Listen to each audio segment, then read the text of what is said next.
Hello મારા બાળ મિત્રો, ધોરણ 6 માં તમારું ખૂબ ખૂબ સ્વાગત કરું છું અને આ વિડીયોમાં પણ તમારું ખૂબ ખૂબ સ્વાગત કરું છું. ધોરણ 6 દ્વિતીય સત્ર હિન્દી સ્વા અને પાઠ 3 સમજદારી નહીં. આ આપણે છેલ્લે કરશું કારણ કે તે છેલ્લે સમજવાની વસ્તુ છે. नन्ही बतख तट पर आई तो उसने देखा कि एक बिच्छू दलदल में फंस गया. आ नन्ही છે અને આ બિચ્છુ છે. આ નન્હી તડ મતલબ કે કિનારો છે. એટલે એ બતક હતી કિનારે આવી અને એને જોયું કે એક બિચ્છુ છે એ દલદલમાં ફસાઈ ગયું છે. ચાલને એને બચાવું. बिच्छू ने नन्ही से प्रार्थना की, बहन मुझे बचा लो. જે બિચ્છુ હતો એને આ બતક પ્રાર્થના કરી કે બેન મને બચાવી લો, નહીં તો હું અહીંયા ફસાઈ જઈશ તો મને કોણ બચાવશે. નન્હી કો ઉસ પર દયા આ ગઈ. નન્હી હતી બહુ સારા સ્વભાવની હતી અને હોશિયાર પણ એટલી હતી. એને દયા કરી કે ચાલના બિચ્છુને બહાર કાઢી લો. उसने बिच्छू को दलदल से उठाकर सूखे स्थान पर रख दिया.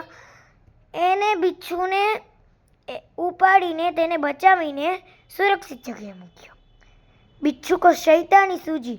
આ બિચ્છુ છે એને નન્હીને થેન્ક યુ કહેવાને બદલે એને નુકસાન કરવાનું વિચાર્યું. उसने नन्ही को डंक मार दिया. એને આ નન્હી છે ને એને ડંખ મારી દીધો. नन्ही पीड़ा से तड़पने लगी.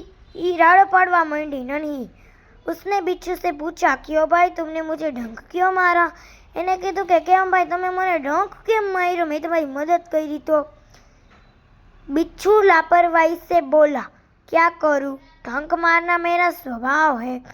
बिच्छू કે એમાં હું શું કરું, ડંક મારવાનો તમારો સ્વભાવ છે. नन्ही बोली, तुम यह गंदी आदत छोड़ दो,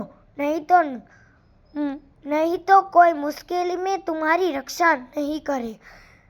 હવે નન્હી છે એને કીધું કે તું આ તારી ગંદી આદત છે ને તું મૂકી દે, નકર જ્યારે તું પાછી મુસીબતમાં ફસીશ ને તો તને કોઈ બચાવ નહીં આવે. बिच्छू उसकी बात अनसुन कर आगे बढ़े. बिच्छू એ બતકની નન્હી જે હતી એની વાત સાંભળ્યા વગર વયો ગયો નથી. नन्ही अपनी माँ के पास नदी में चली गई. नन्ही જે હતી એની माँ જે હતી એની પાસે નદીમાં વહી ગઈ. माँ ने पूछा, नन्ही बेटा तुम कहाँ रह गई थी. એને પૂછ્યું કે નન્હી બેટા તું અત્યાર સુધી ક્યાં હતી, મોડું કેમ થઈ ગયું. नन्ही बोली, माँ एक बिच्छू दलदल में फंस गया था, उससे बचाने में देर हो गई. એક બિચ્છુ હતું ને એ દલદલમાં ફસાઈ ગયું હતું, એને મદદ કરવામાં રહીને તો થોડીક વાર લાગી ગઈ. माँ खुश होकर बोली, बेटा यह तुमने बहुत अच्छा काम किया. જે माँ હતી નન્હીની એને કીધું કે એ દાંત કાઢીને બોલી, એટલે કે મુસ્કુરાતીને બોલી કે બેટા તે આ ખૂબ સારું કામ કર્યું છે બીજાને મદદ કરીને. હવે આપણે પાછળ ફેરવીએ. પાછળ આપણે જોઈએ. नन्ही बोली, लेकिन बदले में उसने मुझे डंक मार दिया. મેં એને બચાવ્યું તો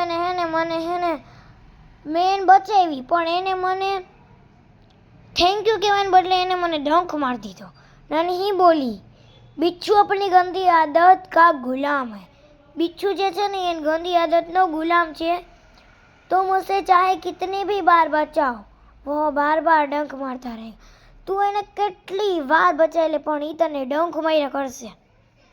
नन्ही बोली, माँ मैं उसकी गंदी आदत छुड़ा कर ही रहूंगी. જે નન્હી હતી એ બહુ સારા સ્વભાવની. એને કીધું કે માં હવે હું આની ગંદી આદત છોડાવીને જ રહીશ.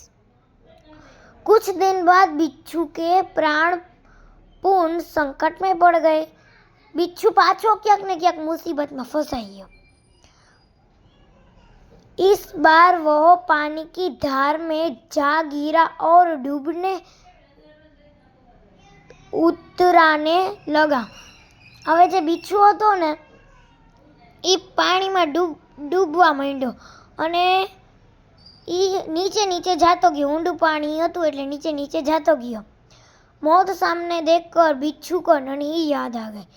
मौत એટલે કે એને એમ થયું કે હું નીચે વહી જઈશ ને તો હું મરી જઈશ. એટલે એને એ નન્હીને યાદ કરવા માંડ્યો કે ઓલ વખતે મને આ નન્હીએ મને મદદ કરી, આ વખતે કાશ ઈ આવી જાય તો. वह नन्ही को पुकारने लगा. ई नन्ही ने बोलावा लाग्यो. नन्ही ने उसकी करुण पुकार सुन ली. नन्ही જે હતી એનો અવાજ ખબર પડી ગઈ કે આ તો ઓલો બિચ્છુ જ છે જે મને બોલાવે છે. नन्ही ने वह झपट कर बिच्छू के पास आ गई. ई जल्दी जल्दी પાણીમાં તરીને બિચ્છુ જ્યાં હતો ત્યાં પહોંચી ગઈ. सहसा की उसके मन में विचार आया. એટલે એને જે નન્હી હતી એના મનમાં એક વિચાર આવ્યો. अब मैं उस गंदे स्वभाव वाले बिच्छू को नहीं बचाऊंगी. નન્હી જે હતી એને કીધું કે હવે ઈ છે ને બિચ્છુને હું નહીં બચાવું. આ વખતે તો ઈ ગંદા સ્વભાવ બિચ્છુને તું આ વખતે બચાવવાની જ નથી. बिच्छू गिड़गिड़ाने लगा. बहन मुझ पर दया करो. बिच्छू એને હારે બહુ પ્રાર્થના કરી કે બહેન મને બચાવી લો, મારી ઉપર દયા કરો. नन्ही का मन डोल गया. नन्ही જે હતી એનું મન ડોલી ગયું. उसने सोचा हो सकता है इसने अपनी गंदी आदत छोड़ दी हो. એને એમ થયું કે કાશ એને આ ગંદી આદત મૂકી દીધી હોય ને સમજમાં આવી ગયું કે હવે મારું ન કરવું જોઈએ. नन्ही ने बिच्छू को दोबारा जीवन दान किया. नन्ही पाछू એને जीवन આપ્યું. बिच्छू अपने स्वभाव के अनुसार उसे डंक मारने के लिए आगे बढ़ा. बिच्छू હજી કઈ સમજો જ નહીં નન્હીની વાત, એટલે એ ડંખ મારવા પાછો આગળ વધ્યો. नन्ही उसका इरादा समझ गई थी. જે નન્હી હતી એ હોશિયાર અને ચતુર હતી. એ એનો ઈરાદો સમજી ગઈ હતી. वह मुस्कुराती बोली. એ હસીને બોલી, बिच्छूभाई ठिठर ठी ઠોક ક્યો ગયે. એને કીધું બિચ્છુભાઈ ઊભા કેમ રહી ગયા, ડંખ મારો, આવો મારી પાસે ડંખ મારો.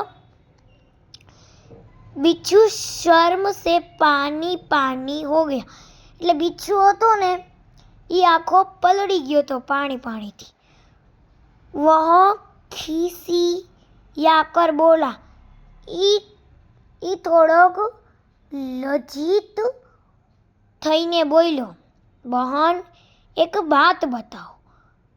मैंने सदैव तुम्हारा साथ विश्वासघात किया, फिर भी तुमने मेरा साथ भलाई ही की, ऐसा क्यों?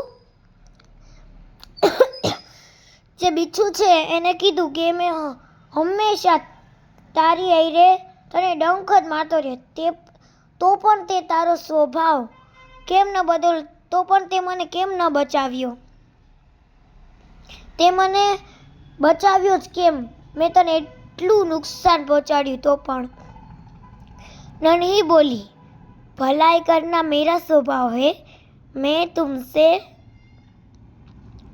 बदला लेने के लिए अपनी अच्छी आदत क्यों छोड़ दूँ? नन्ही કહે છે કે બધાને બચાવવાનું એ મારો સ્વભાવ છે, તારી હારે બદલો લેવા માટે હું મારી સારી આદત શું લેવા છોડું? मेरा काम बचाना है, मैं मुसीबत में पड़े को बार बार बचाती रहूँगी. એ કે મારું કામ બધાને બચાવવાનું છે, કોઈ પણ મુશ્કેલમાં પડે તો મારે એને બચાવવો જોઈએ. गम्मे एटली बार भले मुश्किल में पड़े। तुम्हारा काम डंक मारना है, तुम मारते रहो, देखती हूँ कोण जीतता है। नन्ही जे हती एने कीधुं तारो स्वभाव डंक मारवानो छे, तू डंक मारतो रे, पण हालो आपणे जोईए के कोण जीते। बिच्छू पछतावे से भर गया। बिच्छू ने पछतावो थयो अने बोल्यो, नहीं बहन, आज तुम जीत गई। मैं वचन देता हूँ कि अब से मैं किसी निर्दोष जीवन को डंक नहीं मारूंगा। एने नन्हीने कह्युं, नन्ही बेन, આજથી હું તમને વચન દઉં છું કે કોઈ પણ નિર્દોષ જીવને કોઈ દી પણ હું ડંક નહીં મારું। नन्ही खुश होकर नदी में चल दी। नन्ही पाछी खुश थईने नदी में चली गई। माँ ने आज फिर पूछा, बेटी कहाँ देर कर दी। माँ जे हती एने आईजे पूछ्યું पाछું कि बेटी आईजे तारे क्यां देर थई गई। नन्हीने पूरी घटना बताई। नन्हीए पोतानी माने आखी वात कही अने माए कीधुं। माँ प्यार से बोली, प्यारी समझदार नन्ही। माए एने कीधुं के प्यारी समझदार नन्ही, भले लोग अपनी बार बार की भलाई से इसी तरह बुरे लोग को भला बनाने की राह देती है। ई के कोई खराब माणस अने सारो माणस बे मित्र होय ने तो सारो माणस खराब माणस ने सारो बनावे छे। नन्ही प्रसन्न होकर थिरकने लगी मतलब कि खुश होकर नाचने लगी। नन्ही प्रसन्न थईने नाचवा लागी, खुश थवा लागी। आ वार्ता शंकर सुल्तानपुरीए लखी छे। तमने मारी आ वार्ता पसंद आई होय तो लाइक, शेर ने सब्सक्राइब करजो। बाय बाय मित्रों।